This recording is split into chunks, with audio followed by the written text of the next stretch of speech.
आम आदमी पार्टी के सांसद राघव चड्ढा को सुप्रीम कोर्ट से कड़ी फटकार लगी है। सुप्रीम कोर्ट ने सांसद से राज्यसभा के सभापति जगदीप धनखड़ से माफी मांगने के लिए कहा।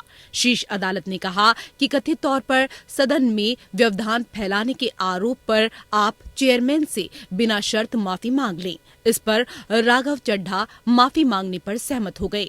सुप्रीम कोर्ट ने मामले के तथ्यों और परिस्थितियों की पृष्ठभूमि में माफी पर सहानुभूति पूर्वक विचार करने का सुझाव राज्यसभा के सभापति को दिया। राघव मामले में सुप्रीम कोर्ट में सुनवाई शुरू हुई तो चीफ जस्टिस DY चंद्रचूड़ ने कहा, आपने बिना शर्त माफी की बात कही थी और बेहतर होगा कि आप चेयरमैन से अपॉइंटमेंट लेकर उनसे मिलें। उनकी सुविधा के मुताबिक आप उनके घर, दफ्तर या सदन में माफी मांग लें, क्योंकि ये सदन और उपराष्ट्रपति सह राज्यसभा सभापति की गरिमा का मामला है।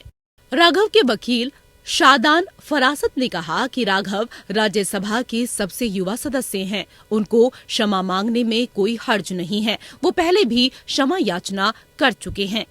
सॉलिसिटर जनरल तुषार मेहता ने कहा कि राघव जल्द से जल्द ये सब कर लें।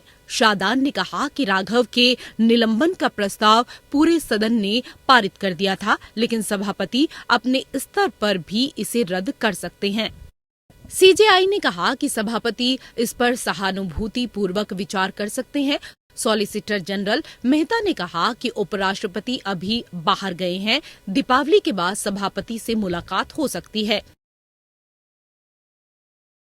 पिछली सुनवाई में कोर्ट में राघव के वकील ने कहा था कि वो सदन में खेद जताते हुए माफी भी मांग चुके हैं। सुप्रीम कोर्ट ने भी टिप्पणी की थी कि इस कोर्ट ने पहले भी एक फैसले में कहा था कि सदन की कार्यवाही में खलल डालने के लिए अधिकतम सजा पूरे सत्र के लिए निलंबन हो सकती है, इससे ज्यादा नहीं।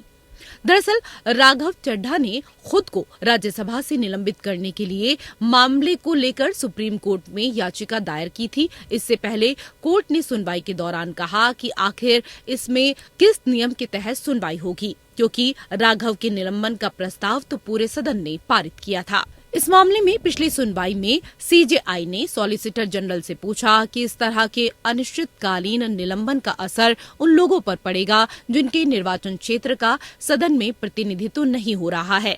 राघव को इस आरोप में निलंबित कर दिया गया कि उन्होंने कुछ सदस्यों की इच्छा का पता नहीं लगाया, जिनके नाम GNCDT संशोधन विधेयक 2023 के लिए चयन समिति के सदस्यों के रूप में उनके द्वारा प्रस्तावित किए गए थे। राज्यसभा चेयरपर्सन ने राघव को सदन द्वारा पारित प्रस्ताव के बाद विशेषाधिकार समिति द्वारा जांच लंबित रहने तक निलंबित कर दिया गया था।